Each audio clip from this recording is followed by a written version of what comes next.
The words, "Lest we forget," the poppy, and 2 minutes of silent reflection on Remembrance Day all remind us of those soldiers who fought for our freedom. Parry Sound and nearby communities have a long history of its sons and daughters contributing to the war effort overseas.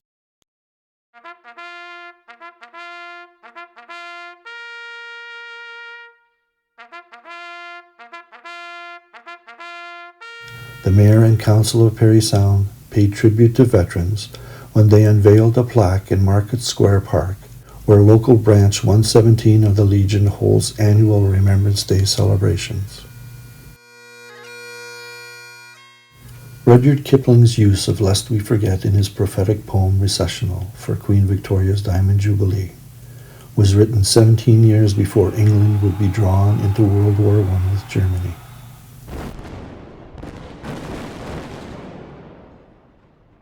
Canadian Lieutenant Colonel John McCrae, a brigade surgeon in Ypres, Belgium, wrote in Flanders Fields after the loss of a friend in battle.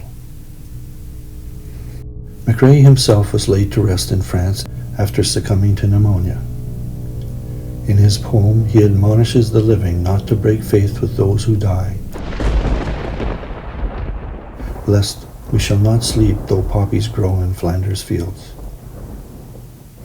Among those locally lest we forget is Francis Pegmagabo, the most decorated First World War Indigenous soldier in Canadian military history, twice elected chief of Wasauksing First Nation and a passionate advocate for Indigenous rights.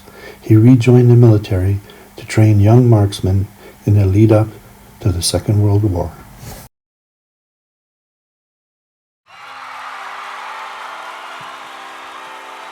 World War I ended on November the 11th, 1918. Moina Michael, an American academic working at the New York City YMCA, read in Flanders Fields and pledged to always wear a poppy in remembrance of fallen soldiers. Madame Guérin of France learned from Michael of her custom of wearing a poppy daily. Guérin enlisted the help of widows to make paper poppies to be sold to help children living in areas of France that had been affected by the war. Sale of these poppies in England led to the building of a factory where British disabled ex-servicemen produced their own poppies. It continues to this day. In 1996, the Legion took over poppy production from Veterans Affairs Canada for its poppy campaign to assist veterans. John McPhee was a World War II RCAF veteran and member of the Royal Canadian Legion, Branch 394, Dunchurch. McPhee was a painter, photographer, writer, local historian, and long-time North Star columnist. He was recognized by the Smithsonian Museum for contributions to local Indigenous history and culture. Jack Patterson, a World War II veteran and member of the Algonquin Regiment, was befittingly honored on his passing in an article in My Parry Sound Now on March the 18th, 2015, with these words: "Parry Sound has lost a World War II veteran and educator in remembrance." During the Battle of Normandy, Jack Patterson's ill-fated regiment ended up, as he said, somewhere we weren't supposed to be. Jack was taken prisoner and remained at Stalag 7A in Germany until the end of the war.